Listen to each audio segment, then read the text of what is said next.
वबरकातुहू। सुबह से ही परभनी शहर के अंदर बहुत गहमा गहमी का माहौल बना हुआ है।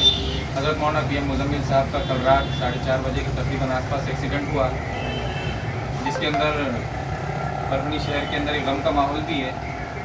हज़रत मौलाना वहाँ से अपने साथियों के साथ ही आए थे। हम लाने के लिए परभनी से निकल चुके थे, लेकिन हज़रत ने मना कर दिया कि हम यहीं से कार करके आ रहे हैं, आपको आने की ज़रूरत नहीं, तकल्लुफ़ की ज़रूरत नहीं। इसलिए हज़रत अपनी ही गाड़ी से आए और उनके साथ ही वापस भी अपने साथियों के साथ ही हुए। लेकिन हमारी एक कार हज़रत को नांदेड़ तक छोड़ने के लिए साथ गई थी, लेकिन रास्ते में एक चंद शरपसंद नौजवान थे जो आरक्षण के नाम पर कुछ तमाशा कर रहे थे। तो 10 किलोमीटर पहले नांदेड़ से उन लोगों ने गाड़ी को रोका और हमला करने की भी कोशिश की गाड़ी पर, लेकिन उनसे बातचीत की गई। उसमें कुछ सुलझे हुए नौजवान भी थे। उन्होंने अल्हम्दुलिल्लाह अल्लाह की मदद थी, शामिल हाल थी, तो उन्होंने जाने के लिए रास्ता दे दिया और हम वहाँ से निकल गए। लेकिन आगे जहाँ तक महाराष्ट्र की बॉर्डर थी तेलंगाना से पहले, तो वहाँ तक हज़रत को बसहूलत पहुँचाना ये हमारी जिम्मेदारी थी और हमने उसकी भरपूर कोशिश की। हाफिज़ सैयद मोहतसिम साहब ने जब 10 किलोमीटर पहले नांदेड़ से ये हादसा पेश आया था, उस वक्त यहाँ के SP, नांदेड़ के SP मैडम और जितने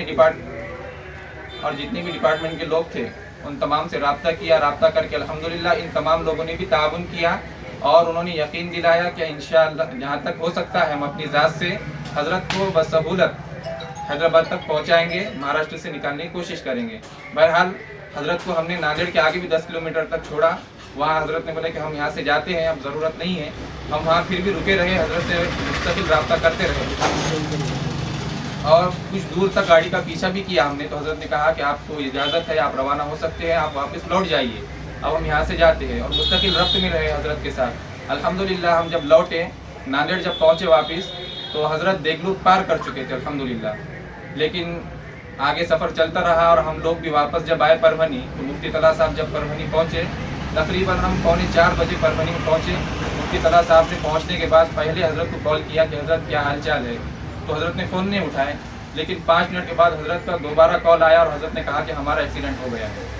तो अल्हम्दुलिल्लाह हमने जहाँ तक कोशिश की है, हज़रत को बसहूलत यहाँ से महाराष्ट्र की बॉर्डर पार करा दिए, लेकिन अल्लाह की मर्ज़ी, उसके आगे कौन जा सकता है। कामारेड्डी जो तेलंगाना का ही हिस्सा है, कामारेड्डी में हज़रत का एक्सीडेंट हुआ। उसी के अंदर उनके साथ में ज़िया भाई जो उमर दराज थे, ज़बी भाई वो उमर दराज थे, अल्लाह तबारक व तआला गरीक़ रहमत फरमाए, वो शहीद हो गए।